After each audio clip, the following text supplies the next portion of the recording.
அதிகாரம் 3வது வசனத்தை வாசிக்கலாம்.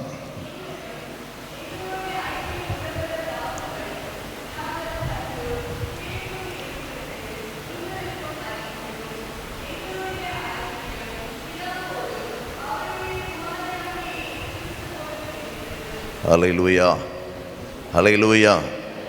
இங்கே நாம் வாசிக்கிறோம், எங்களுடைய ஐக்கியம் பிதாவோடும் அவருடைய குமாரனாகிய இயேசு கிறிஸ்துவோடும் இருக்கிறது. ஐக்கியம் என்று சொல்லும் பொழுது நாம் 2 விதமாக ஆங்கிலத்தில் வார்த்தை பயன்படுத்த, ஒன்று யூனிட்டி, இன்னொன்று ஃபெலோஷிப். யூனிட்டி என்று சொல்லும் பொழுது அது பிரிக்க முடியாததை குறிக்கிறது. அது இல்லாமல் காரியம் நடக்காது, செயல்படாது. அப்போ ஐக்கியம் என்ற இந்த வார்த்தை இங்கே அப்போஸ்தலனாகிய யோவான் சொல்லுகிறார், நாங்கள் எங்களுடைய ஐக்கியத்தை குறித்து உங்களுக்கு நாங்கள் தெரியப்படுத்துகிறோம். எங்களுடைய ஐக்கியம் எப்படிப்பட்டதாக இருக்கிறது என்று சொல்லி அங்கே அவர் சொல்லுகிறதை நாம் பார்க்கிறோம். ஐக்கியத்தை குறித்து நாம் பார்க்கும் பொழுது இங்கே யோவான் சொல்லும் பொழுது, குமாரனாகிய கிறிஸ்துவோடும் பிதாவோடும் எங்களுடைய ஐக்கியம் இருக்கிறது என்று.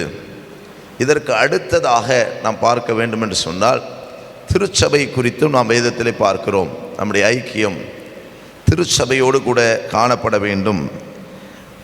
ஆவிக்குரிய ஐக்கியம் ஒன்று இருக்கிறது. அடுத்தது அது விசுவாசிகளிடத்தில் ஐக்கியமாக வகைப்படுத்தப்படுகிறது. ஆவிக்குரிய ஐக்கியம், இந்த ஸ்பிரிச்சுவல் யூனிட்டி, ஸ்பிரிச்சுவல் ஃபெல்லோஷிப் என்று சொல்லுகிற இந்த காரியமானது இன்றைய நாட்களிலே சபைகளிலே மிக மிக அவசியமான ஒரு காரியமாக இருக்கிறது. ஏன் சொன்னால், பிரிவினையை கொண்டு வந்து பிசாசு குடும்பத்தையும் சபையையும் ஒரு தனிப்பட்ட நபருடைய வாழ்க்கையையும் கடவுளோடு இருக்கிற உறவையும் உடைக்கிறவனாக, பிரிக்கிறவனாக இருக்கிறான். இந்த நாட்களிலே பவுல் சொல்லும் பொழுது சொல்லுகிறார், பிசாசுடைய தந்திரங்கள் நமக்கு தெரியாதவை அல்லவே. என்னதான் நமக்கு பிசாசுடைய தந்திரங்கள் தெரிந்தாலும் அவனுக்கு இடம் கொடுக்காத அப்படின்றார். இடம் கொடுக்காத என்று சொல்லும் பொழுதும் நாம் நம்மை அறியாமல் அநேக நேரங்களிலே பிசாசுக்கு இடம் கொடுத்துடுறோம். நாம் இடம் கொடுக்கிறதுனால நம்முடைய வாழ்க்கையில் அநேக காரியங்களை நாம் உடைத்து போடுகிறவதாக இருக்கிறோம். ஐக்கியம் என்று சொல்லும் பொழுது எதை உள்ளடக்கி இருக்கிறது என்று சொன்னால், 2 காரியம், மிக முக்கியமான காரியம் இருக்குது ஐக்கியத்தில் அடங்கியிருக்கிற காரியம். ஒன்று அன்பு, 2வது ஒரு மனம். அன்பு, ஒரு மனம், இந்த 2ம் சேர்ந்தது தான் ஐக்கியம். இந்த 2ம் இல்லை அப்படின்னு சொன்னால் அங்கே ஐக்கியமானது வலுப்பெறாது. அது உடைக்கப்பட்டது போல இருக்கும். ஒரு கப்பல் எப்படி சேதமாகி கிடக்குதோ அதுபோல் உடைக்கப்பட்ட ஒரு அனுபவத்திற்குள்ளே காணப்படும். இந்த மாலை வேளையிலே ஆண்டவர் சொல்லுகிற காரியம், ஐக்கியமானது ஒரு மனதை குறிக்கிறது என்று நான் சொன்னேன். நாம் விசுவாசிகளிடையே ஒரு ஒற்றுமையை வலியுறுத்தும்படியாக மற்றவரோடு பகிர்ந்து கொள்ளுகிற மனதின் அடிப்படையையும் இது காட்டுகிறது. நாம் புதிய ஏற்பாட்டின் முதல் சபையை பார்க்கும் பொழுதும் அங்கே சொல்லப்பட்டிருக்கிறதை நாம் பார்க்க முடியும். நாம் ஒரு வசனத்தை வாசிக்கலாம். 2 கொரிந்தியர் 13ஆம் அதிகாரம் 14ஆம் வசனத்தையும், இன்னொரு நபர் பிலிப்பியர் 2ஆம் அதிகாரம் 1 வசனத்தையும் நாம் வாசிக்கும் பொழுது ஆவியின் ஐக்கியம் என்று அங்கே அழைக்கப்படுகிறதை பார்க்கிறோம்.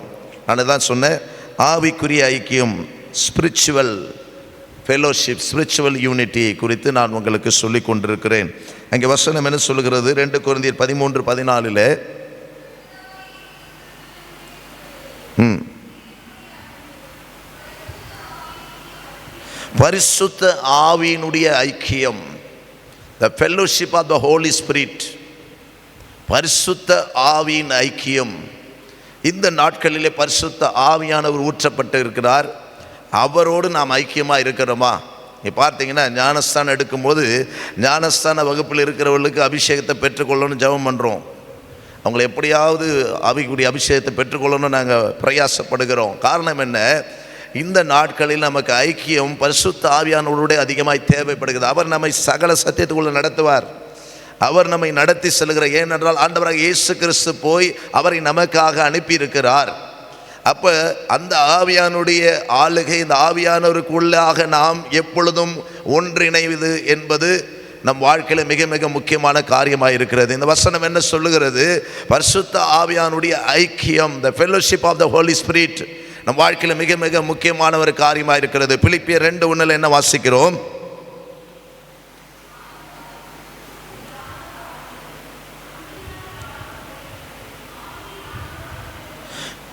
ஆவியின் யாதொரு ஐக்கியம், நல்லா கவனிக்கணும், ஆவியின் யாதொரு ஐக்கியம். அப்போ ஆவியானவரால் நாம் ஐக்கியத்திற்குள்ளே நடத்தப்படுகிறோம். அது எந்த ஐக்கியமாக இருந்தாலும் ஆவியானவர் நடத்துகிறாருன்னா அது நிச்சயமாக சரியான ஐக்கியமாக இருக்கும். ஆமேன்னு சொல்லுவோம். அல்லேலூயா, அல்லேலூயா. அது எந்த ஒரு காரியமாக இருக்கட்டும், வேலை ஸ்தலமாக இருக்கட்டும், குடும்பமாக இருக்கட்டும், ஃப்ரெண்ட்ஸாக இருக்கட்டும், அல்லது இந்த உலகத்தில் இருக்கக்கூடிய அரசியல் காரியங்கள் எதுவாக இருக்கட்டும், உலக பொருளாக இருக்கட்டும், நம்மை ஆவியானவர் நடத்துகிறார் அப்படின்னு சொன்னால் சகல ஐக்கியத்திற்கு நேராக அவர் நடத்துவார். அருமையாக நேர்த்தியாக நடத்துவார். அதை தான் இந்த வசனத்தில் நாம் வாசிக்கிறோம். ஆவியானவர் நம்மை நடத்தும் பொழுது அவர் சரியான பாதையில் நம்ம நடத்துகிறவராக இருக்க. 1 கொரிந்தியர் 1:10 என்ன வாசிக்கிறோம்?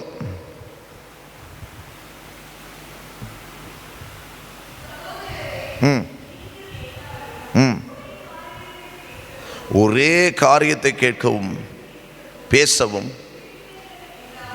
பிரிவினை இல்லாமல் ஏக மனதும்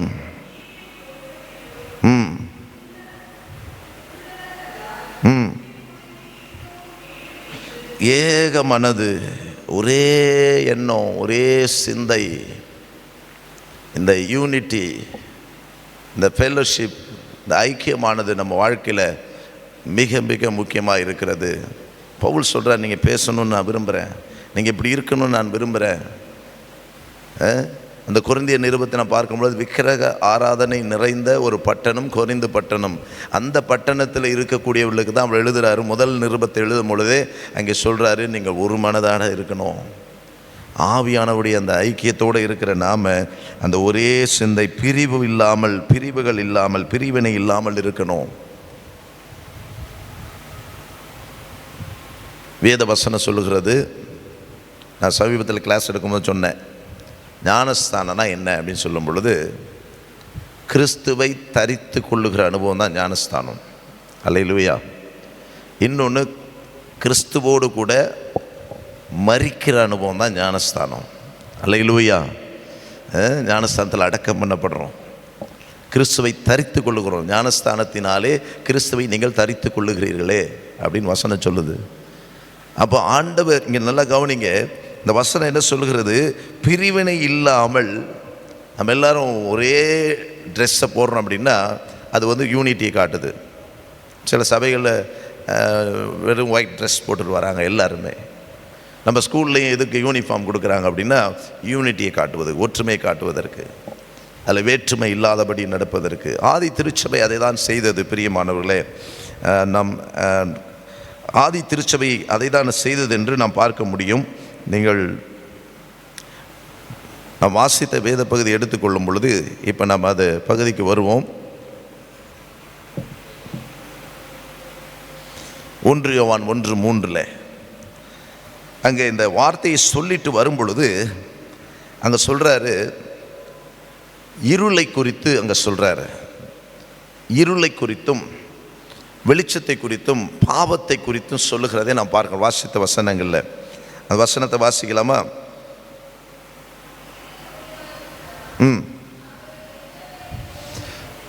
தேவன் ஒளியாயிருக்கிறார்.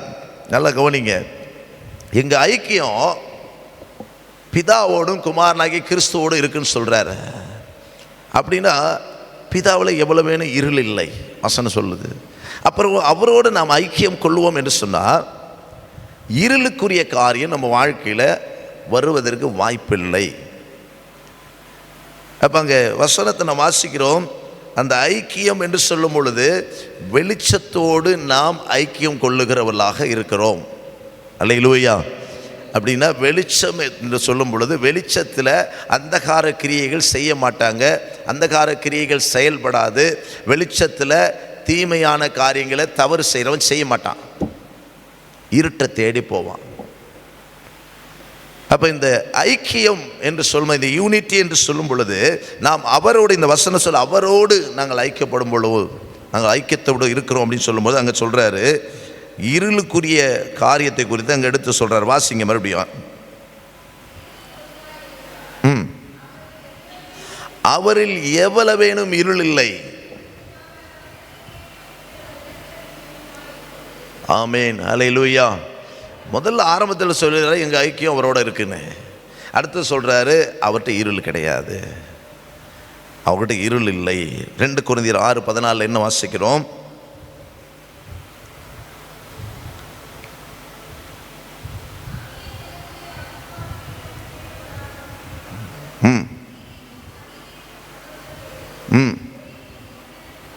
ஐக்கியம் ஏது? இருளுக்கும் ஒளிக்கும் எங்கே ஐக்கியம் இருக்கு? இப்போ நல்லா நம்ம உட்காந்துருக்கிறதே பாருங்களேன், வெளிச்சம் இருக்குது. இருட்டு எங்கே? லைட் ஆஃப் பண்ண உடனே இருட்டு ஆட்டோமேட்டிக்காக வந்துடும். நீ கூப்பிட வேணாம், அதுக்குன்னு எதோ ஒன்று பயன்படுத்த வேண்டிய அவசியமே இல்லை. ஏனென்றால் வேதம் சொல்லுகிறது இந்த உலகம் முழுவதும் பொல்லாங்கனுக்குள் கிடக்கிறது. வெளிச்சம் வந்துச்சுன்னா ஆட்டோமேட்டிக்காக இருளுக்கு வேலை இல்லை. அல்லேலூயா சொல்லுமா? அல்லேலூயா, அல்லேலூயா. நம்ம பாட்டு கூட கிறிஸ்மஸ் பாட்டு பாடணும், இருளான வாழ்விலே ஒளி வந்ததே. பாவ இருள் அந்த பாட்டில் இருக்குது, பாவ இருள் நீங்கிட. இன்றைக்கு மனுஷனுடைய வாழ்க்கையிலே கட்டி வைத்திருக்கிற பாவம் என்கிற இருள், அந்த இருளுக்கும் நமக்கும் சம்பந்தம் இல்லை. ஏன் ஆண்டவர் நம்மை பிரித்து எடுத்திருக்கிறார். அல்லேலூயா, அல்லேலூயா. அப்போ இங்கே சொல்லுகிறார் யோவான் ஸ்நானகன், இன்றைக்கு இருள் அவரிடத்தில் எவ்வளவேனும் இருள் இல்லை. இன்றைக்கு மனுஷனுடைய வாழ்க்கையில் இருளான கிரியைகளாக நம்ம வாழ்க்கையில் எது இருக்குன்னா, ஜீவனத்தின் பெருமை, மாம்சத்தின் இச்சை, பாவ சுவாபங்கள் எல்லாம் நமக்கும் ஒளியான தேவனுக்கும் இடையிலே ஒரு பிரிவினையை, ஃபெல்லோஷிப்பை, யூனிட்டியை அது உடைச்சி போடுது, குலைத்து போடுது,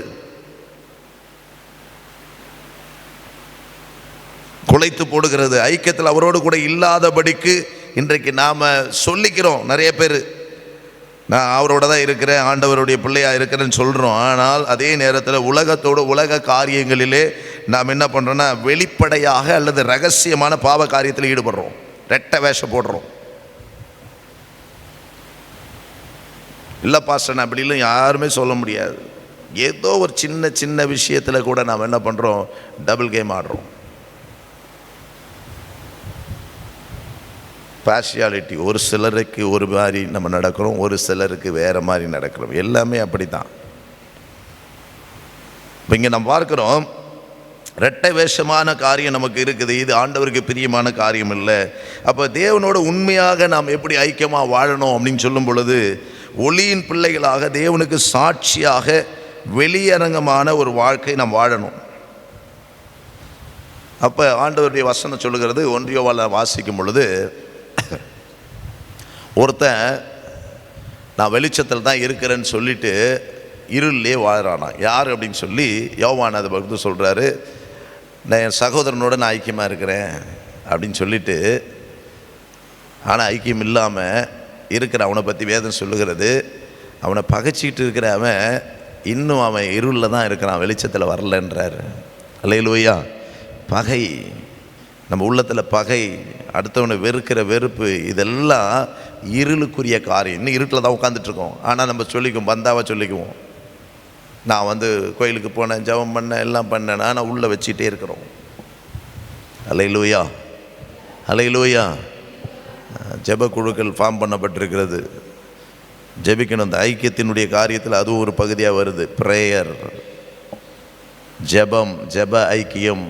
ஜெபம் நம்மை ஐக்கியப்படுத்துது, நம்மளை ஒற்றுமையாக்குது, இணைக்குது. நல்லா ஞாபகம் வச்சுங்க. அப்போ வேதம் என்ன சொல்லுகிறது, சகோதரருக்குள்ள உள்ளான உறவில் சரியில்லாமல் நான் ஒளியில் இருக்கிறேன் அப்படின்னு சொல்லிட்டு இருக்கிறேன்னா, வேதம் சொல்லு. 1 யோவான் 2:9 வாசிங்க.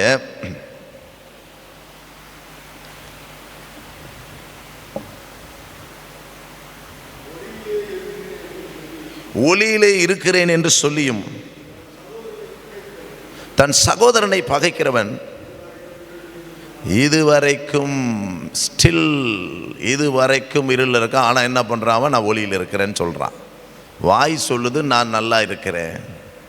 இன்றைக்கி நல்லா கவனிச்சிங்க. சகோதரன் சொன்னார் பிளட் ரிலேட்டிவ் பற்றி சொல்லலை. ஒரு விதத்தில் பிளட் ரிலேட்டிவ் யார் அப்படின்னு சொன்னால், உண்மையான பிளட் ரிலேட்டிவ் யார் அப்படின்னு சொன்னால், இயேசுவின் இரத்தத்தினாலே கழுவப்பட்ட திருச்சபையிலே வருகிற எல்லாரும் சகோதர சகோதரிகள் தான். ஹல்லேலூயா, ஹல்லேலூயா.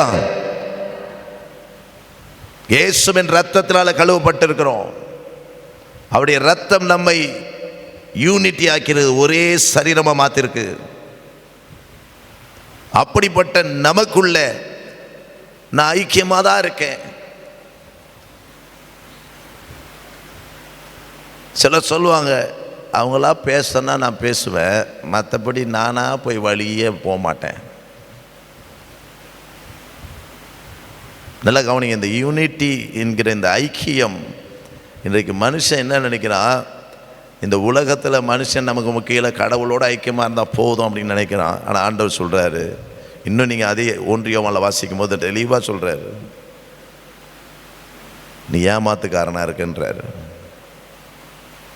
அப்போ யூனிட்டி என்ற இந்த ஐக்கியமானது நம்ம வாழ்க்கையில் நாம் காண்கிற, நாம் வருகிற, நம்மை சுற்றி இருக்கிற சகோதர சகோதரிக்குள்ளே ஒரு ஐக்கியமாக இருக்கும் பொழுது, ஐக்கியம்னா என்னன்னு சொல்லிட்டேன், அன்பும் ஒரு மனதையும் சேர்ந்த கலவை தான் ஐக்கியம். அன்பு இல்லைன்னா போச்சு. ஆமோஸ் 3:3 வாசிக்கும் போது சொல்கிறாரு, இருவர் ஒருமனப்பட்டால் ஒளியே சேர்ந்து போவாங்களா அப்படின்னு இருக்கு. அல்லேலூயா. 2 பேர் ஒன்றா ஒரே மனம் இல்லைன்னா போக முடியாது.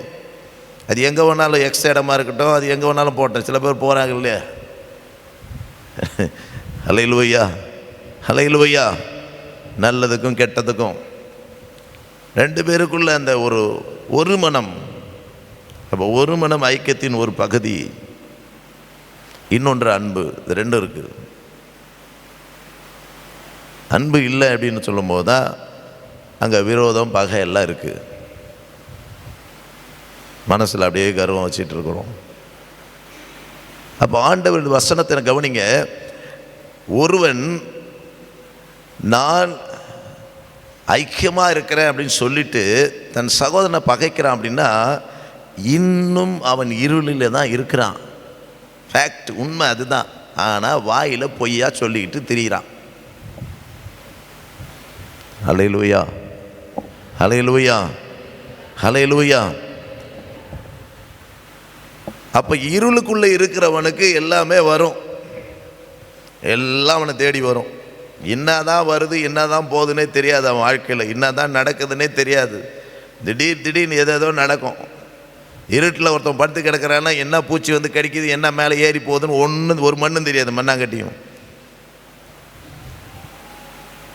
நம்முடைய ஆண்டவர் ஒளியா இருக்கிறார், அவரில் எவ்வளவேனும் இருள் இல்லை. அவரோடு ஐக்கியம் வைக்கிறேன்னு சொல்லிட்டு இந்த உலகத்தில் சொந்த சகோதரனை நீ பகைக்கிற, சகோதரியை பகைக்கிற அப்படின்னா இன்னும் நீ இருட்டில் தான் இருக்கிற. இன்னும் அந்த வார்த்தை கவனிங்க, ஸ்டில். ஆனால் சொல்கிறது பார்த்தா நான் கரெக்டாக இருக்கிறேன் நான்.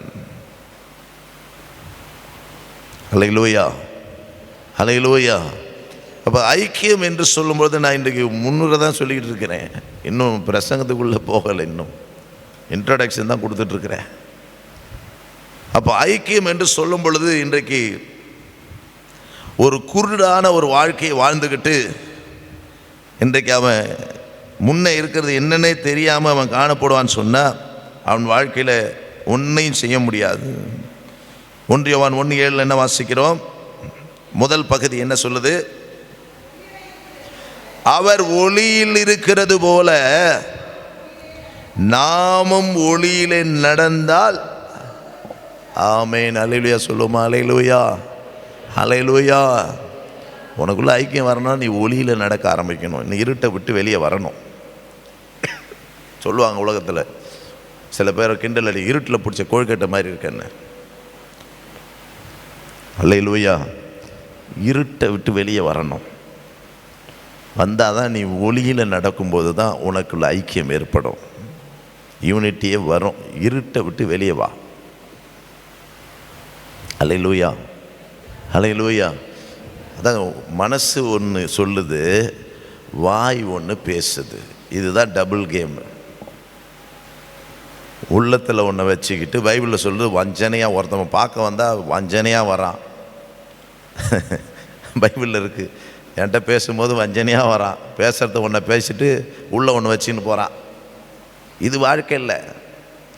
சின்ன சின்ன விஷயங்கள்லாம் நம்ம பெரிய ராயல் ஃபேமிலி மாதிரி மற்றவங்கிட்ட கேள்விலாம் கேட்போம். ஆனால் நம்முடைய வாழ்க்கையில் நாம் எப்படி இருக்கிறோம்? இருட்டுக்குள்ளே இருந்துக்கிட்டே நான் வெளிச்சத்தில் இருக்கிறேன்னு நீ ஏன் நினச்சிக்கிட்டு இருக்கியா? ஒரு பழமொழி சொல்லுவான், பூனை என்ன பண்ணுமா? பூனை எங்கே? பூனை என்ன பண்ணுமா? கண்ணை மூடிக்கிச்சுன்னா என்ன நினைக்குமா? உலகமே இரண்டு போச்சு. வாத்து இருக்கு பாரு, தண்ணிக்குள்ளே தலையை விட்டுக்குமா, என்னை யாரும் கண்டுபிடிக்க முடியாதுன்னு. ஆமென், அல்லேலூயா. தலையை தண்ணிக்குள்ளே விட்டுட்டு உடம்பெல்லாம் வெளியில் தான் இருக்குது. நம்ம கதை அப்படித்தான். வெளிச்சத்தில் இருக்கிறேன்னு கொஞ்சம் அப்படி தாட்டிக்கிட்டு மற்ற எல்லாம் முழுசு முக்கால்வாசிக்கு மேலே இருட்டில் தான் வச்சுன்னு இருக்கிறோம். மூஞ்சிக்கு மட்டும் நல்லா பவுடர் அடிச்சிக்கின்னு சும்மா சென்ட்டு கிண்டெல்லாம் போட்டுக்கிட்டு அப்படியே ஷோகேஸ் மாதிரி வரோம், வெள்ளையாக காட்டணும். ஆமென், அல்லேலூயா. எல்லாம் வேஷம் மறைஞ்சு போயிடும். ஆண்டவர் சொல்லுகிறார், நீ ஐக்கியப்படணும் அப்படின்னா முதல்ல இருட்டை விட்டு வெளியே வரணும். நீ ஐக்கியப்பட வேண்டும் என்று சொல்ல இருட்டை விட்டு வெளியே வரணும்.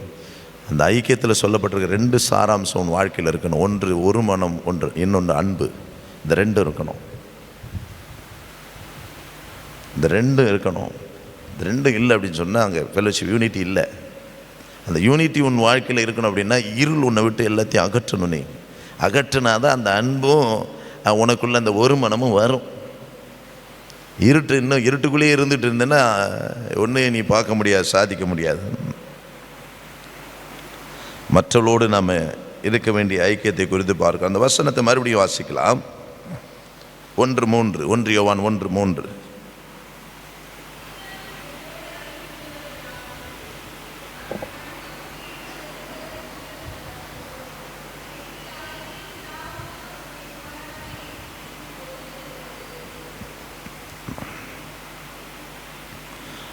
இங்கே நான் வாசிக்கும் பொழுது ஐக்கியம் அவரோடு இருக்கிறது அப்படி வாசிக்கிறோம். தேவன் மனுஷனை அவருடைய சாயலாக படைத்தார். தேவன் மனுஷனை அவருடைய சாயலாக படைத்தார். ஆதியாகமம் முதல் அதிகாரத்தில் 27ஆம் வசனத்தை நான் வாசிக்கும் பொழுது தேவன் மனுஷனை தம்முடைய சாயலாகவே சிருஷ்டித்தார். ஆனால் தேவன் ஆவியாக இருக்கிறார். தேவன் எப்படி இருக்காரு? ஆவியாக இருக்காரு. ஆனால் ஆவியாக இருக்கிற தேவன் மனுஷனுக்குள்ளே தம்முடைய ஆவை வைத்ததினாலே நாம் தேவனோடு கூட ஆவியில் உறவாடி மகிழ முடியும். கடவுளோடுக்குள்ள ஒரு லிங்க்கு, யெகோவா தேவனோடு கூட ஒரு லிங்க் நமக்கு எப்படி ஏற்படும் அப்படின்னா, அவருடைய ஆவியை, சுவாசத்தை, ஜீவனை நமக்குள்ளே ஊதி இருக்கிறாரு. நாம் அந்த ஆவியினாலே அவரோட லிங்க் கனெக்ட் ஆக முடியும், அவரோட ஐக்கியமாக முடியும். மற்றபடி ஃபிசிக்கலாக போயிட்டு ஒரு மனுஷனை ஹக் பண்ணுற மாதிரி கட்டி பிடிக்கிற மாதிரிலாம் இல்லை. அல்லேலூயா, அல்லேலூயா, அல்லேலூயா.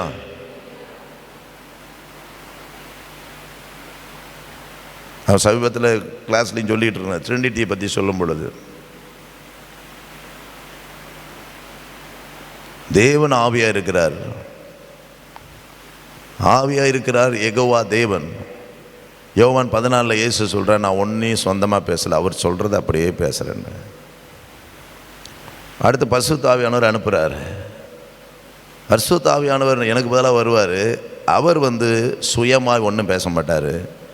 நான் என்ன உங்களுக்கு சொன்னனோ அதை தான் அவர் திரும்ப சொல்லுவார், ஞாபகப்படுத்துவார். அப்போ பார்த்தீங்கன்னா யெகோவா தேவன் என்பவர் அவருடைய வார்த்தை இதுதான் வந்துகிட்டே இருக்கும், வேறு எதுவும் சொந்தமாக இல்லை.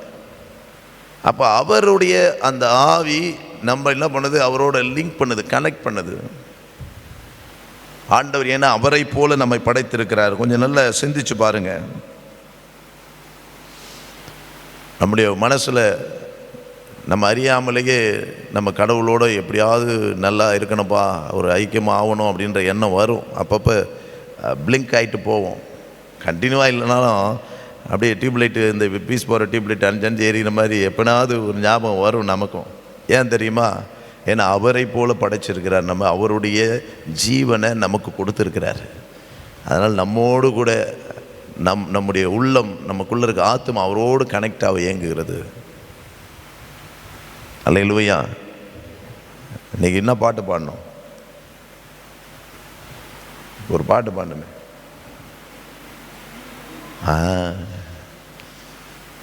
பல்லவி மட்டும் பாடுமா? உம்மோடு உள்ளத்தின் வாஞ்சையா சித்தம் செய்வதுதான் இதயத்தின் ஏக்கமையா. உம்மோடு இருப்பதுதான் என் உள்ளத்தின் வாஞ்சையா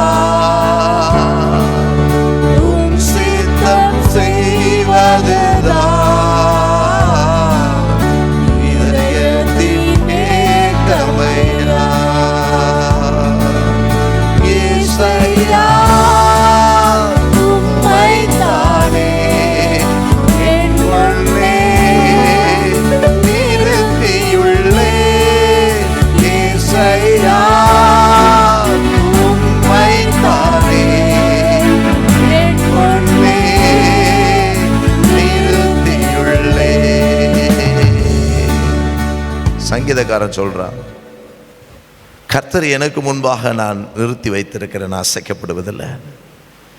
இன்னொரு இடத்துல சொல்றான், சங்கீத புஸ்தகத்தை நாம் திருப்பிக் கொள்வோம். 42ஆம் சங்கீதம் முதல் 2 வசனத்தை வாசிக்கும் பொழுது, என் ஆத்துமா ஜீவனுள்ள தேவன் மேலேயே வாஞ்சையா இருக்கு, தாகமா இருக்கு. ஏன் தெரியுமா? அவருடைய ஒரு ஆவி, அவருடைய ஒரு உயிர், ஒரு ஜீவனின் ஒரு பகுதியை கொஞ்சமாக, அது 1% கூட கிடையாது, கம்மியாக நம்ம கொடுத்துருக்கிறாரு. அதை பெற்றுக்கொண்ட நாம் என்ன ஆட்டம் ஆடுறான் உலகத்தில் மனுஷன். அல்லேலூயா. வசனம் வாசிக்கலாமா?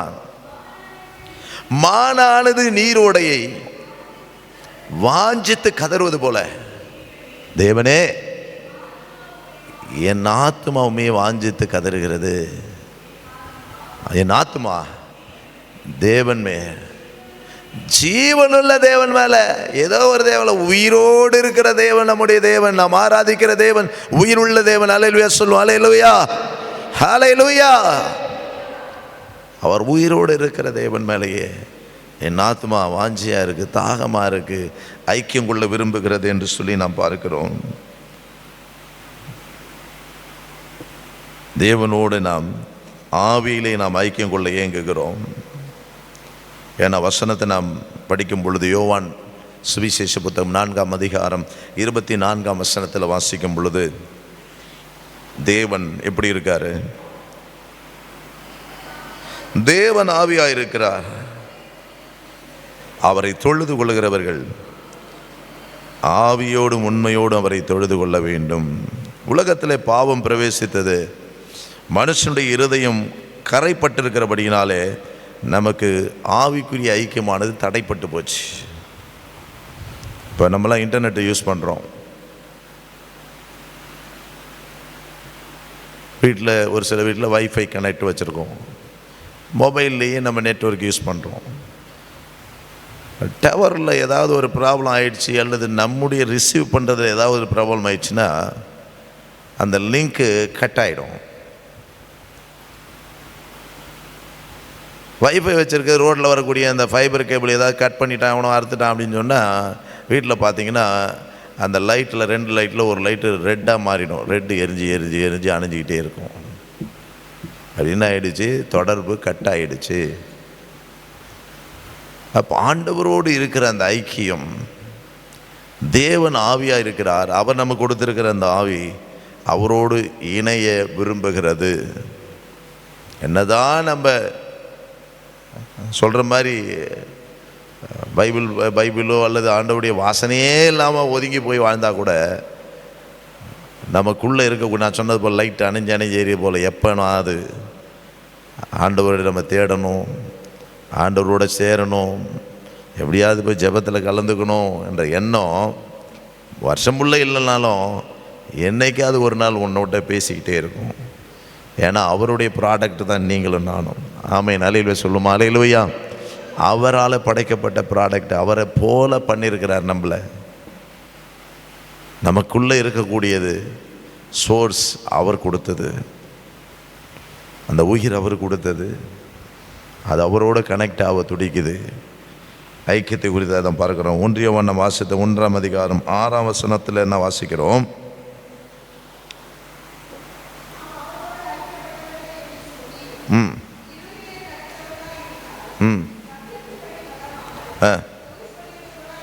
ஆமென்.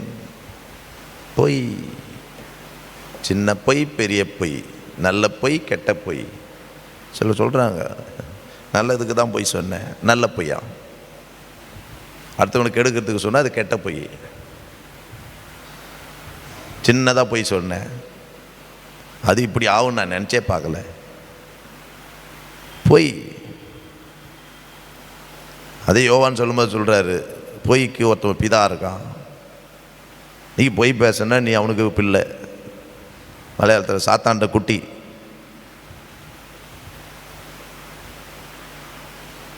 அப்போ இங்கே நான் வாசிக்கிறோம், நாம் பொய் சொல்லுகிறவர்களாக இருப்போம்,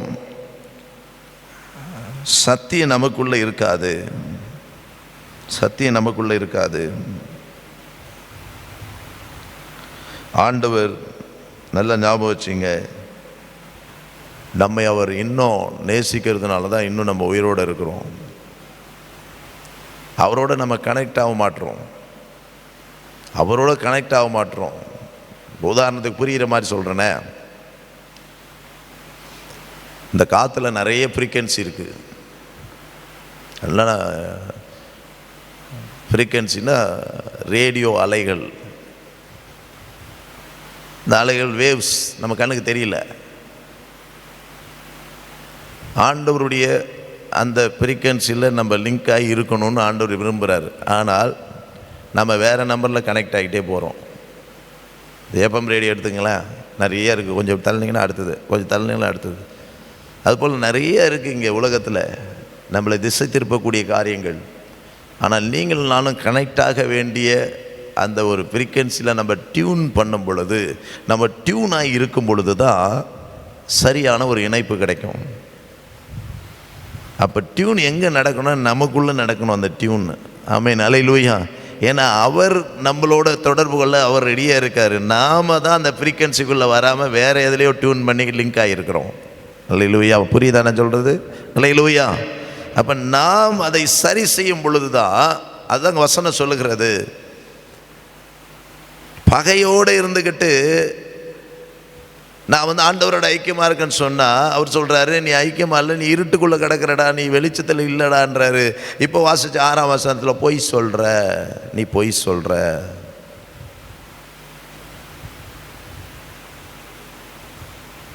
பொய்யரை குறித்து நீ வெளிப்படுத்தல் கடைசி அதிகாரத்தில் வாசித்து பார்த்துங்க அப்புறமா. ரைட். இப்போ நாம் பிரசங்கத்துக்கு வருவோம். ஐக்கியம். ஐக்கியத்துடைய நோக்கம்,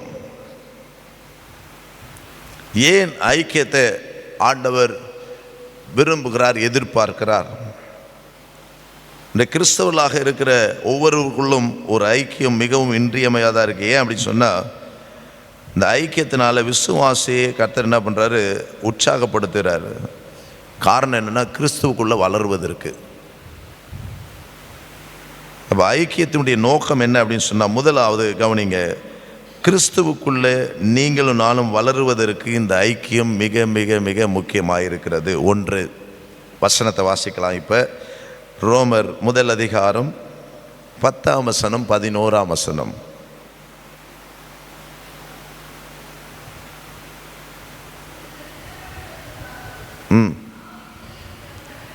நீங்கள் ஸ்திரப்படுவதற்காக ஆவிக்குரிய சில வரங்களை உங்களுக்கு கொடுக்கும்படிக்கும் உங்களிலும் என்னிலும் உள்ள விசுவாசத்தினால் உங்களோடு கூட நானும் ஆறுதல் அடையும் படிக்கும் வாஞ்சையாக இருக்கிறேன் அப்படின்றாரு.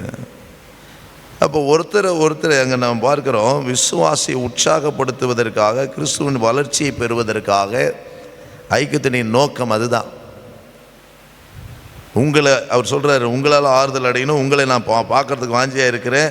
ஏன்னா உங்கள் மேலே உங்களிலும் என்னிலும் இல்லை விசுவாசம், இதெல்லாம் ஒரே மாதிரி இருக்குது. நீங்கள் ஸ்திரப்படணும், ஆவிக்குரிய சில வரங்களை உங்களுக்கு கொடுக்கணும்னு நான் விரும்புகிறேன் அப்படின்னு சொல்லி இந்த ஐக்கியத்தில் பவுல் சொல்லுகிறார். அவங்கள உற்சாகப்படுத்துகிறார். விசுவாசிகளுக்குள்ள ஒரு உற்சாகத்தை கொடுத்து கிறிஸ்துவின் வளர்ச்சிக்கு நேராக போவதற்காக. அப்போ ஐக்கியத்துடைய நோக்கம் என்ன அப்படின்னு சொன்னால், கிறிஸ்துவுக்குள்ளே நீங்களாலும் வளருவதற்காக. ஒரு ஐக்கியம் ஏன் தேவைப்படுது அப்படின்னா, கிறிஸ்துவுக்குள்ளே நீங்கள் நானும் வளரணும். ஒரு பிளான்ட் இருக்குது, ஒரு தாவரம், அது மண்ணோட ஐக்கியமாகலன்னு வச்சிங்களேன், நமக்கு தெரியும் 4 விதமான நிலம். யாராவது அந்த நிலம் 4 விதமான நிலமாக உட்காந்துருக்காதீங்க. தயவுசெய்து பண்படுத்தப்பட்ட நிலமாக இருங்க, போட்ட உடனே வளர்கிற மாதிரி இருங்க. அல்லேலூயா. அந்த நிலம் மண்ணோட அந்த பிளான்ட்டு கனெக்ட் ஆகலை அப்படின்னு சொன்னால் அது வளராது, காஞ்சி போயிடும். ஒரு நிலத்தை எடுத்து பிடுங்குறோம்னு வச்சுங்க, நல்லா தான் பச்சையாக இருக்குது, இப்படியே வச்சா வளர்ந்துருமா? காற்று இருக்குது, சூரிய வெளிச்சம் இருக்குது, தண்ணியும் ஊற்றுறோன்னு வச்சுங்க. ஆனால் எங்கே இருக்கணும்? அது கனெக்ட் ஆகணும். சொல்லுங்கள், மண்ணில் கனெக்ட் ஆகணும். மண்ணில் கனெக்ட் ஆனால் தான் அது உயிரே இருக்கும். நீ தண்ணி எவ்வளோ ஊற்றினாலும், குடமாக தண்ணி ஊற்றினாலும், சூரிய வெளிச்சத்தில் எவ்வளோ நேரம் நீ காட்டினாலும், மண்ணோடு அது கனெக்ட் ஆகாத வரைக்கும் அந்த தாவரம் வளர்ச்சி அடையாது, அது வாழ்க்கையில் ஒன்றையும் காண முடியாது. ஆமென், அல்லேலூயா. அப்போ ஐக்கியம் என்பது கிறிஸ்துவ வாழ்க்கையில் நாம் இங்கே பார்க்கிறோம். கிறிஸ்துவுக்குள்ளான ஒரு வளர்ச்சிக்கு நேராக போவதற்கு இந்த ஐக்கியம் நம் வாழ்க்கையில் மிக மிக அவசியமாக இருக்குது. ஐக்கியத்தினுடைய நோக்கம் என்ன அப்படின்னு நான் சொல்கிறது தான் இப்போ சொல்கிறேன். 2வது ஐக்கியத்துடைய நோக்கம்,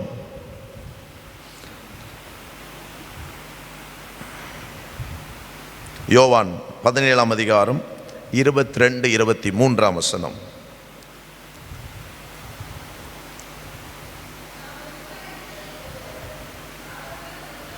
நாம் ஒன்றாய் இருக்கிறது போல, கவனிங்க, நாம் ஒன்றாய் இருக்கிறது போல இயேசு கிறிஸ்து பிதாவோடு பேசுகிற ஒரு ஜெபம், பெரிய ஜெபம் தான் யோவான் 17ஆம் அதிகாரம். வாசிங்க. நாம் ஒன்றாய் இருக்கிறது போல அவர்களும் ஒன்றாய் இருக்கும்படி நீர் எனக்கு தந்த மகிமையை நான் அவர்களுக்கு கொடுத்துட்டேன்ப்பா.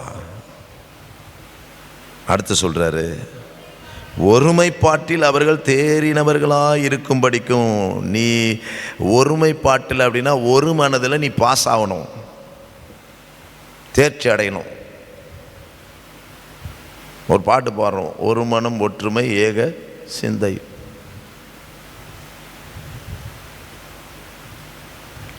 ஒருமைப்பாட்டில் தேர்ச்சி அடையணுன்றாரு. நீங்கள் கொடுத்த மகிமையை நான் அவங்களுக்கு கொடுத்துட்டேன், ஆனால் அவங்க என்ன ஆகணும்? தேர்ச்சி அடையும்படிக்கு. அடுத்தது, என்னை நீர் அனுப்பினதையும் நீரினில் அன்பாய் இருக்கிறது போல அவர்களிலும் அன்பாய் இருக்கிறதையும் உலகம் அறியும்படிக்கும் நான் அவர்களிலும் நீரெனிலும் இருக்கும்படி வேண்டிக் கொள்கிறேன். 2வது ஐக்கியத்தினுடைய நோக்கம் என்ன அப்படின்னா, இயேசு தேவனால் அனுப்பப்பட்டவர் என்பதை உலகம் அறிந்து கொள்ளும்படியாக ஐக்கியம் தேவை. செகண்ட் பாயிண்ட், ஐக்கியத்தினுடைய நோக்கம். முதலாவது நோக்கம் கிறிஸ்துவில் வளர்ச்சி பெறும்படி, விசுவாசியை உற்சாகப்படுத்தும்படி ஐக்கியம் தரார். இன்னொரு விசுவாசியை உற்சாகப்படுத்துகிறார் பவுல். ஆவிக்குரிய வரங்கள் உனக்கு தரேன், நான் வரேன், உன்னை சந்திக்கிறேன், உனக்குள்ளேயும் விசுவாசம் இருக்குது, எனக்குள்ளேயும் விசுவாசம் இருக்குது அப்படின்னு என்ன பண்ணுறாரு? உற்சாகப்படுத்துகிறார். ஐக்கியத்தினுடைய நோக்கம் மற்றவங்களை உற்சாகப்படுத்தணும், என்கரேஜ் பண்ணணும். பவுலே சொல்கிறார், அவனவன் தனக்கானவைகளில் என்ன பண்ணுங்க, பிறனுக்கானவை நோக்குவானாக. மற்றவனுடைய ஆவிக்குரிய வளர்ச்சியும் பாருங்கள், குறைவாக இருக்குன்னா அவனோட சேர்ந்து என்ன பண்ணுங்க, உற்சாகப்படுத்துங்க. சோர்ந்து போயிருக்க அவனை உற்சாகப்படுத்துங்க. அதுக்கு பதிலாக நீ இப்படி தான் கிடக்கிற, இப்படி தான் நாசமாக போயிடுவேன்னு சொல்லாதீங்க. எப்போவுமே நீ இப்படி தான் இருக்கிற, புலம்பின்னு இருக்கிற, உனக்கு வேறு வேலையே இல்லையா அப்படின்னு சொல்லாதீங்க. நம்ம பாட்டு பாடுறோம், நாமே திருச்சபை. பாடுங்க, நல்லா உற்சாகமாக பாடுங்க, சந்தோஷமாக பாடுங்க. அப்படியே தண்ணி காயது போல இருக்கு. திருச்சபை கிறிஸ்துவின் திருவுடல், ஒவ்வொருவரும் அது தனித்தனி உறுப்புகள். நாமே திருச்சபை, கிறிஸ்துவின் திருவுடல். ஒவ்வொருவரும் அதன் தனித்தனி உறுப்புகள். உறுப்பு துன்பப்பட்டால் மற்ற அனைத்தும் துன்பப்படும், கூடவே துன்பப்படும். இப்ப எப்படி இருக்குன்னா, ஒரு உறுப்பு துன்பப்பட்டால் மற்ற அனைத்தும் சந்தோஷப்படும், நல்லா சந்தோஷப்படும். உணராமலே நாம் வாழ்க்கையை ஓட்டுறோம், அறியாமலே நாம் வாழ்க்கையை ஓட்டுறோம். அல்லேலூயா. இன்னும் பாட்டை மாற்றி பாடுறாரு, அப்படிதான் நடக்குது. அப்ப ஐக்கியத்தினுடைய நோக்கம் என்ன? ஒரு விசுவாசியை உற்சாகப்படுத்தும், கிறிஸ்துவின் வளர்ச்சிக்கு நேராக நடத்துவது ஐக்கியத்தை ஆண்டவர் நோக்கமாக கொடுத்துருக்கு. ரெண்டாவது நான் பார்க்கிறோம், இயேசு தேவனால் அனுப்பப்பட்டவர் என்பதை உலகம் அறியும்படிக்கு நம்முடைய ஐக்கியம் இந்த உலகத்தில் எல்லாருக்கும் காண்பிக்க வேண்டும். அதுக்கு தான் ஆண்டவர் ஐக்கியத்தை, அந்த வசனம் அதுதான் சொல்லுகிறது. உலகம் அறியும்படிக்கு நான் அவர்களை நீர் என்னிலும் இருக்கும்படி வேண்டிக் கொள்ளுகிறேன். உலகம் அறிய வேண்டும். இந்த உலகத்திற்கு உப்பா ஒளியா ஆண்டவர் வைத்திருக்கிறார். அல்லேலூயா, அல்லேலூயா. ஐக்கியத்திற்கான நிபந்தனை அடுத்தது.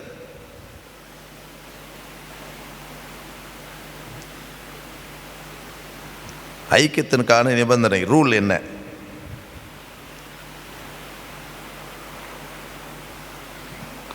முதலாவது, ஒருவருக்கொருவர் அடிப்படையாக நம்ம என்ன பண்ணணும்? சப்மிட் பண்ணணும், நம்மளை ஒப்பு கொடுக்கணும். இன்னொருத்தர் நம்ம ஒப்பு கொடுக்கணும்.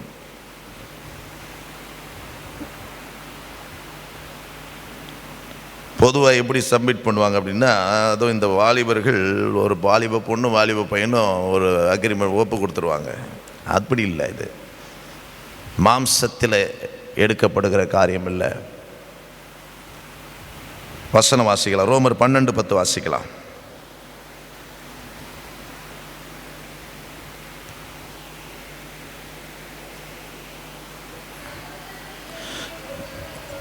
சகோதர சிநேகத்திலே ஒருவர் மேல் ஒருவர் பட்சமாயிருங்கள். அடுத்தது, கனம் பண்ணுகிறதிலே ஒருவருக்கொருவர் முந்திக் கொள்ளுங்கள்.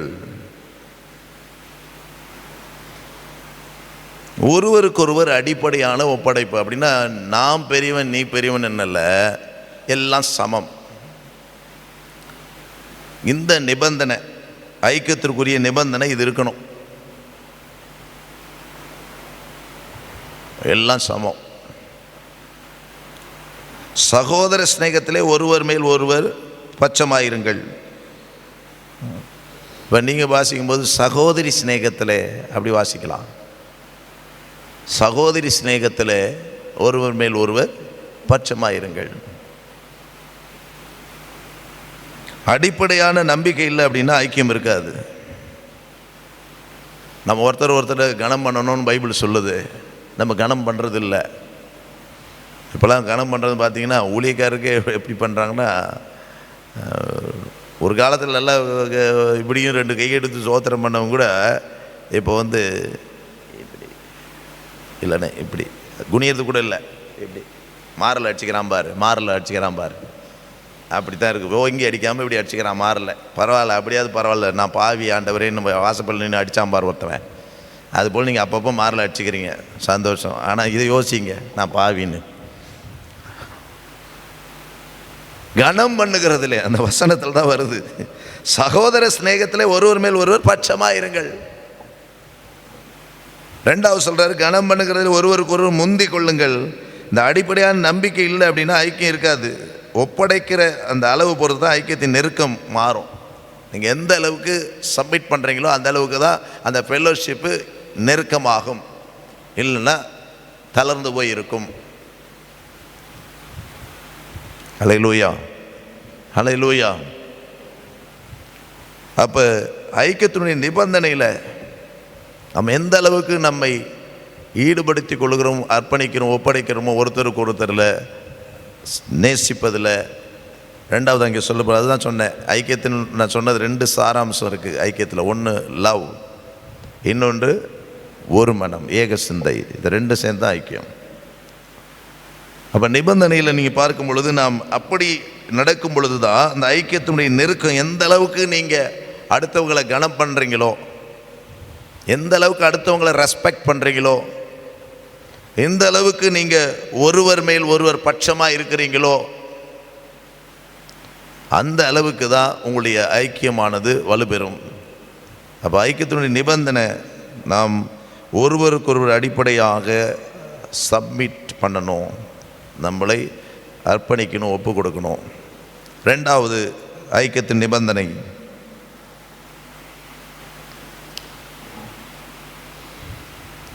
சமீபத்தில் நான் எங்கள் வீட்டில் சொல்லிகிட்டு இருந்தேன், டிஸ்கஸ் பண்ணும்பொழுது அன்பை குறித்து.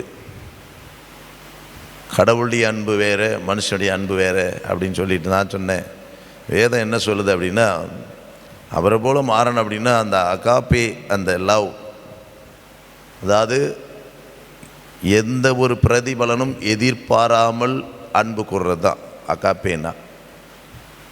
இன்றைக்கு நம்ம ப்ரோக்ராம்லாம் நடத்தின ஃபங்க்ஷன்லாம் நம்ம அன்பளிப்புன்னு கொடுக்குறோம். அது என்ன எதிர்பார்த்து கொடுக்கறது, அடுத்து அவன் செய்வான்.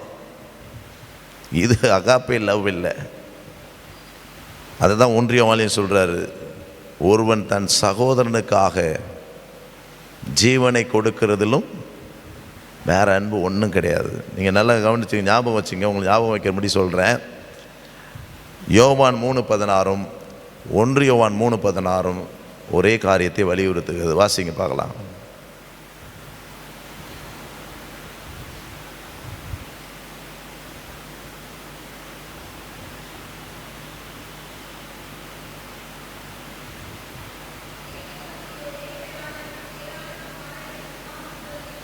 ம் 1 யோவான் வாசிங்க. 1 யோவான் 3:16. ம் ம் நாமும் நாமும் நாமும் நாமும் சகோதரனுக்காக ஜீவனை கொடுக்க கடனாளியாக இருக்கிறோம். அப்படின்னா அகாப்பே லவ் அவருக்கு மட்டும்தான் இல்லை, நீ அவரை போல மாறணும்னு தான் சொல்கிறாரு. தியாக அன்பு, ஒருத்தனுக்காக ஜீவனை உயிரை கொடுக்கணும், அதான் அன்பு. அந்த அன்புக்குள்ள நீ வரணும். அவர் கடவுளுங்க, இப்படி சொல்லி ஏமாற்றிட்டு போகிற ஆள் இருக்கிறாங்க, பொய் சொல்லிட்டு அவங்கள ஏமாற்றிக்கிற ஆள் இருக்காங்க. அவர் கடவுள், அவர் செஞ்சார், நம்ம எப்படி செய்ய முடியும்? அதான் செய்ய சொல்கிறாரு.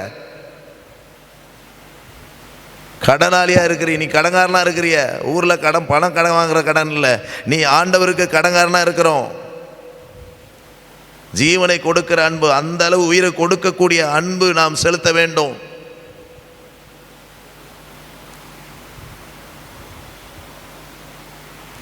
அதுதான் அங்கே பார்க்குறோம். ஆண்டவராக இயேசு கிறிஸ்து கொடுத்தாரு. அவர் அகாப்பே அப்படின்னா தியாக அன்பு. ஒன்றையும் எதிர்பாராமல் நம்மிடத்திலிருந்து எதையும் அவர் வாங்கிக்கல. ஏசு 53 வாசிக்கும்போது சொல்கிறாரு, நம்ம எல்லாருடைய பாவங்களையும், நம்ம எல்லாரும் கெட்டவங்களாக இருக்கிறோம், நம்முடைய அக்கிரமத்தெல்லாம் அவர் சுமந்தார். அவரோ பாவம் செய்யலாம், வாயிலே வஞ்சனை இல்லை. பேதுருன்னு சொல்கிறாரு, அது இது 1 பேதுரு 2ஆம் அதிகாரத்தில் சொல்கிறாரு. அவர் வையப்படும் போதும் மதில் வையாமல் அப்படியே ஒப்பு கொடுத்தாருன்னு. காரணம் என்ன? அன்பு. அன்புனால ஒரு இது சொல்லுவாங்க,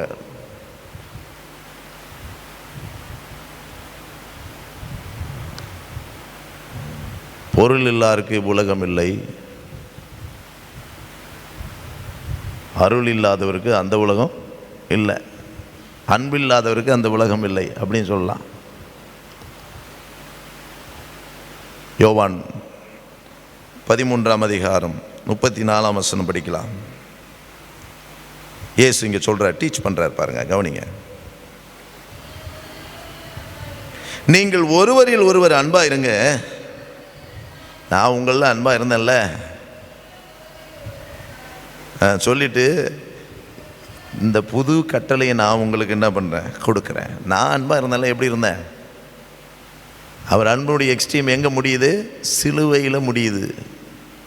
அவர் ஜீவனை கொடுக்கிற வரைக்கும். யோவான் 13 வாசிக்கும் பொழுது அங்கே சொல்கிறாரு, எப்படி ஆரம்பத்தில் அன்பு வச்சாரோ சொல்லுங்க, கடைசி வரைக்கும் சிலுவையில் மரிக்கிற வரைக்கும் அந்த அன்பில் மாற்றமே இல்லை இயேசு கிறிஸ்து. அதை தான் இங்கே சொல்கிறேன், நான் உங்கள் மேலே அன்பாக வச்சோம்ல, நீங்களும் என்ன பண்ணுங்கள், ஒருத்தர் அன்பாருங்க. அப்போ ஐக்கியத்தினுடைய நிபந்தனை அகாப்பே, அதாவது ஒரு எதிர்பார்ப்பு இல்லாமல் நாம் அன்பு கூற வேண்டும், அவரை போல் அன்பு கூறணும். அந்த அகாப்பே லவ் நமக்கு தேவை, நம்ம செய்யணுன்றாரு. நீங்கள் கடனாளியாக இருக்கிறீங்கன்றாரு,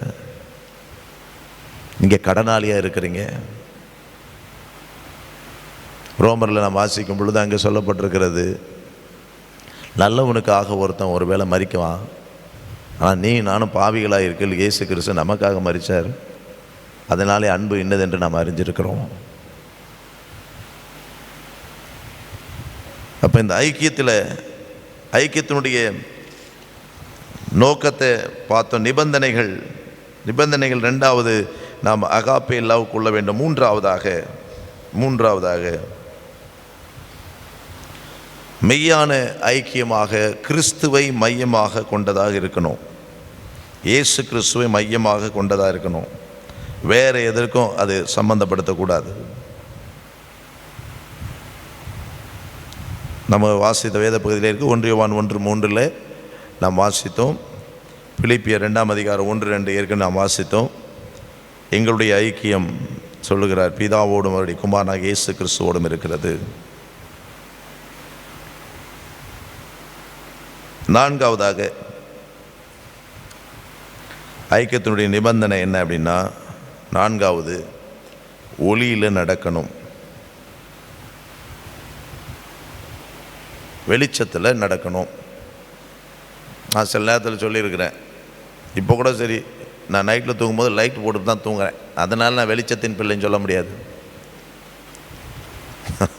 உங்களுக்கு புரியுதா நான் சொல்கிறது? நான் அது போட்டது பசங்க குழந்தையாக இருக்கும்போது பூச்சி கீச்சி ஏதாவது இருட்டில் கடிச்சிச்சுன்னா அது போய் சுவிட்சை போடுறதுக்குள்ளே என்ன பூச்சின்னு தெரியாமல் போய்டுன்றதுக்காக லைட்டை போட்டே பழகிட்டேன்.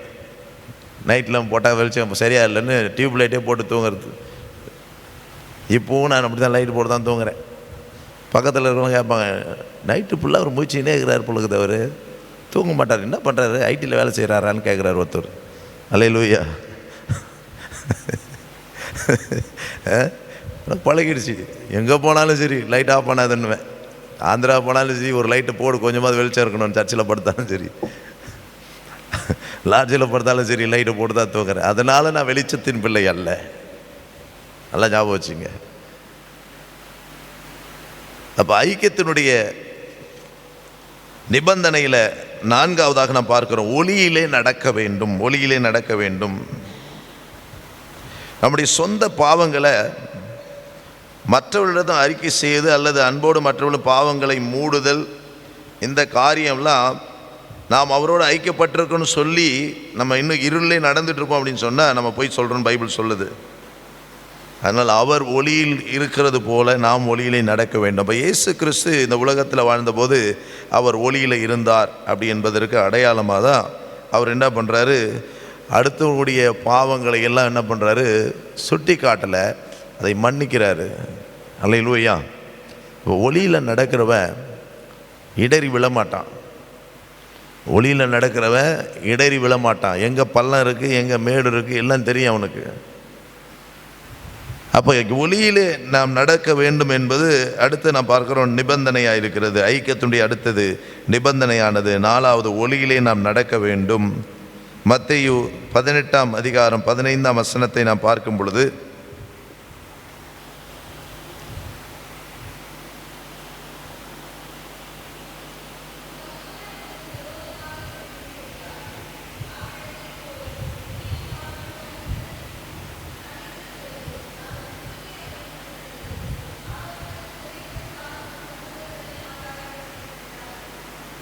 நாங்கள் என்ன வாசிக்கிறோம்? மத்தேயு 18:15 இன்னொருத்த வாசிங்க. ஆ ம்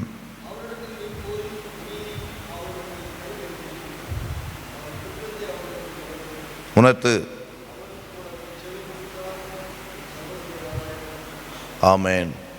அப்போ என்ன சொல்கிறார்? ஒளியில் நீ நடக்கிற அப்படின்னு சொன்னால், இன்னொருத்தன் இருட்டில் நடக்கிறான்னா அந்த இருட்டில் நடக்கிறவனையும் நீ ஒளிக்குள்ளே கொண்டு வரணும். ரெஸ்பான்சிபிள் இருக்குது.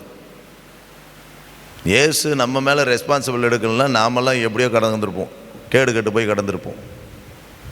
அவர் நம்ம மேலே ரெஸ்பான்ஸ் எடுத்தார். அவர் என்ன சொல்கிறாரு? நான் செஞ்சது நீ செய்கின்றார். அப்போ இங்கே 4வது ஒளியிலே நடத்தல் என்று சொல்லும் பொழுது, நாம் மற்றவர்கள் இடரலாக இருக்கிற அவர்களையும் இந்த வெளிச்சத்துக்குள்ளே கொண்டு வரணும். அது ஒன்று, முதலாவது காரியம். 2வது, ஒளிக்கு கீழ்ப்படிதல் தேவன் கொடுத்துள்ள பொதுவான மற்றும் குறிப்பான கற்பனையின் ஒரு காரியமாக. கற்பனைனா அதோடைய கட்டளையின் ஒரு காரியமாக இருக்கிறது. ஒளிக்கு நாம் கீழ்ப்படிந்து தான் ஆகணும்.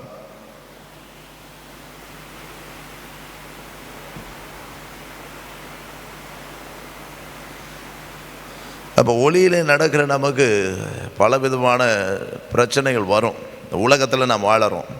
உலகத்தில் வாழும் பொழுது முகமூடி போட்டுக்கிட்டு வாழுற வாழ்க்கை நிறைய பேர் வாழுறாங்க. பொய்யான வாழ்க்கை. முகமூடி, மாஸ்க் போட்டுக்கிட்டு இருக்கு, மாஸ்க் போட்டுக்கிட்டு வாழுற வாழ்க்கை. அதை நாம் முதலாவது அதை அகற்ற வேண்டும். ஏன்னா உலகத்தாரிடத்தில் நாம் ஐக்கியமாக இருந்தால், பெரும்பாலும் இந்த உலகத்தில் இருக்கிற ஐக்கியமானது மாய்மாலமான ஐக்கியமாக இருக்கிறது. உண்மையான ஐக்கியம் இல்லை. உண்மையான ஐக்கியம் இல்லை, நடிப்பு தான். நல்ல சூப்பராக நடிகரை நல்லா நடிப்பாங்க. அப்போ அது நமக்கு முக்கியமான காரியம் அல்ல. அதை நாம் புரிந்து கொள்ள வேண்டும். ஆகையால் மாயமற்ற சகோதர சிநேகம் உள்ளவர்களாகும்படி அப்படின்னு ஒரு வசனத்தை வாசிக்கிறோம். 1 பேதுரு 1:22 வாசிக்கும் பொழுது ஒளியில் நடக்கிறத குறித்து நான் இப்போ உங்களுக்கு சொல்லிக்கிட்டு வரேன். ஓகே, வாசிங்க.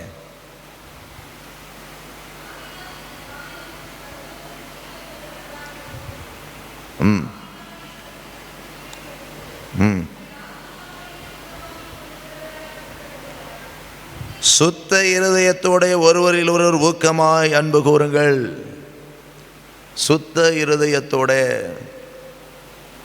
செத்த இருதயத்தோட இல்லை, சுத்த இருதயத்தோட ஊக்கமாய் அன்பு கூறுங்கள்.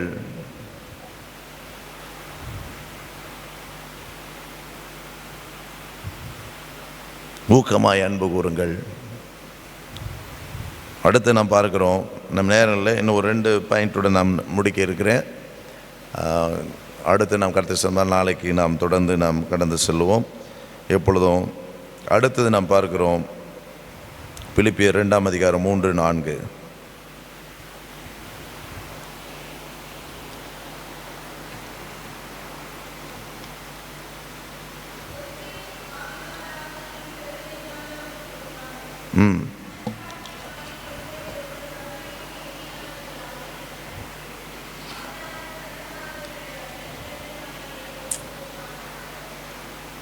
அந்த வசனம் சொல்லுகிறது, வாதினால் அது வீண் பெருமினால செய்யாமல் மனத்தாழ்மையினால் ஒருவர் தங்களிலும் மேன்மையானவர்களாக எண்ண கடவீர்கள். அப்படின்னா மற்றவருடைய நலனில் மெய்யான அக்கறை நமக்கு வேண்டும். ஐக்கியத்தினுடைய நிபந்தனை மற்றவர்கள் மேலே உண்மையான ஒரு அக்கறை இருக்கணும். அப்போ தான் அந்த ஐக்கியம் ஸ்ட்ராங்காக இருக்கும். ஐக்கியத்தினுடைய நிபந்தனை. அடுத்தது, மற்றவர்களுடைய நலனில் மெய்யான அக்கறை உடையவர்களாக இருக்க வேண்டும். அது அடுத்த காரியத்தை நாம் பார்க்கும் பொழுது யோவான் 15:12-13, யாக்கோபு 2:15-16 இந்த 2 வசனங்கள் வாசிக்கலாம். உயிரை கொடுக்கக்கூடிய அளவு தியாக உணர்வுள்ளவர்களாக இருக்கணுமா. யோவான் 15:12-13.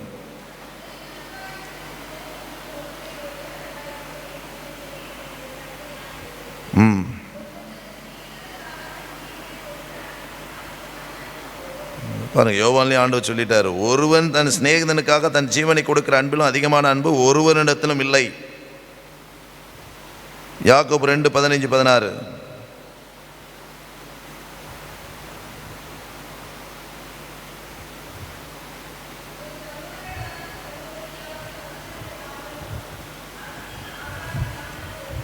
இருக்கும்போது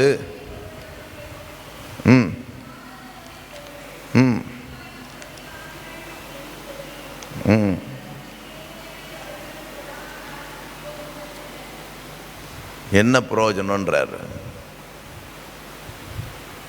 சகோதரனாவது சகோதரியார் நல்லா பேசுகிறோம். அடுத்தவங்க சொல்கிறாரு, அவனுடைய தேவையை அறிந்து அவனுக்கு உதவி செய்யாமல் உன்கிட்ட இருக்குது, ஆனால் என்ன பண்ணுறப்பா போய் சாப்பிட்டு நல்லா தூங்கு. சில நேரத்தில் நான் இந்த வார்த்தையை சொல்லும் போது எனக்கு இந்த ஞாபகம் தான் வரும். யாராவது சரிங்க பிரதர், சரி போய் சாப்பிடுங்க, டைம் ஆகி போச்சு, சாப்பிட்டு படுத்து தூங்குங்கன்னு சொல்லும்போது இந்த ஞாபகம் வரும்.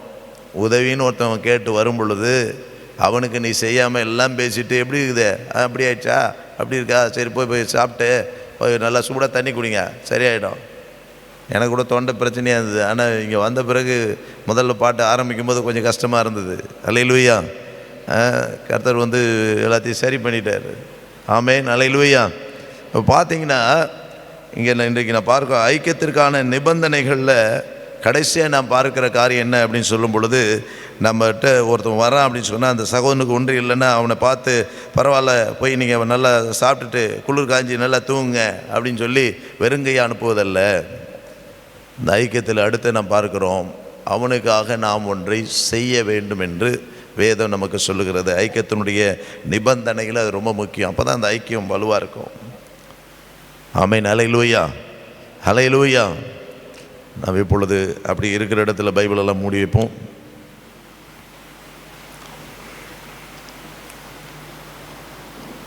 இன்றைக்கி 2 நாட்கள் நமக்கு இருக்கிறது. பிதாவோடு ஐக்கியத்தை குறித்து, பிறகு கிறிஸ்துவோடும் சபையோடு உள்ள